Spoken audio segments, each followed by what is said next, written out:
Homefront is a first-person shooter. It's set in the year 2027. One of the main hooks of Homefront is its premise. It's an Occupation USA setting. Homefront's an opportunity for us to tell a story that's near and dear to our hearts in an environment that's very familiar but been warped beyond recognition. It's a story of really survival and adaptation. What it feels like to be part of a resistance fighting for your country, to give the last full measure for something that you really believe in.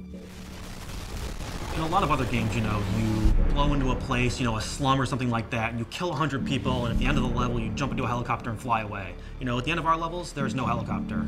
You have to stay and live with the things that you did. Bringing 2027 to life in kind of a suburban and rural setting all comes down to picking the things that everybody's extremely familiar with.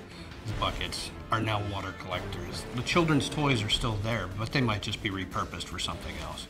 This is a survivalist nation now. Now it's about being a member of a resistance cell in occupied America and doing what it takes to liberate your country from this alien oppressor. The idea for Homefront actually came from a few different angles, really.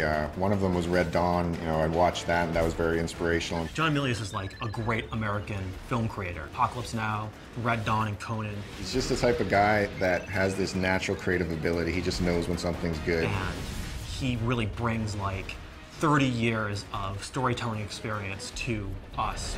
Speculative fiction basically means we are giving the audience what-if situations. What if America was invaded by Korea? What if this happened? And then filling out the answers to that. And that's really where the high premise of Homefront comes from. We said, what if USA was occupied?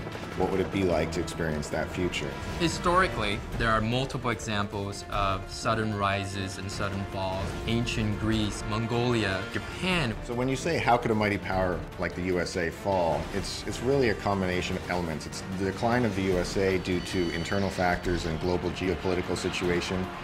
And there's a war in the Middle East. There's Saudi Arabia and Iran involved, and that disrupts oil supplies. And the rise of a new power. The United States' big weakness is their just-in-time economy. Your local supermarket has 3 days worth of stocks on the shelves. If something gets in the way and disrupts that, that's it for our country. Our country is on the razor's edge.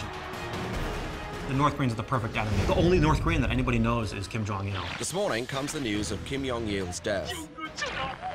North Koreans greet their new supreme leader, Kim Jong-un. The North Koreans actually have the world's fourth largest standing army, which a lot of people don't know about. Now, what happens in the storyline is that we have North Korea being unified with South Korea to form one country where it has the economic power and modern military equipment. And within the storyline, we also have North Korea being in conflict with Japan.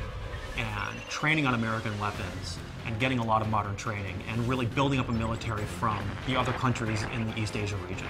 North Korea is able to invade the United States through its well-prepared military strikes. That involves a EMP strike. EMP is an electromagnetic pulse. It sends out a particular type of energy that blankets the Earth, and what that does is it deactivates modern electronics.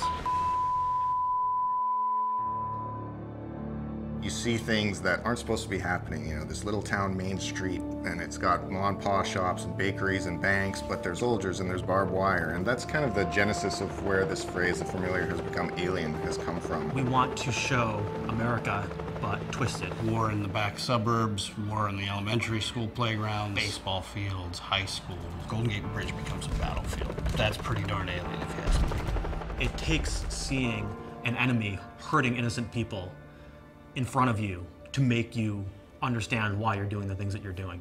This is your backyard. This is literally Homefront.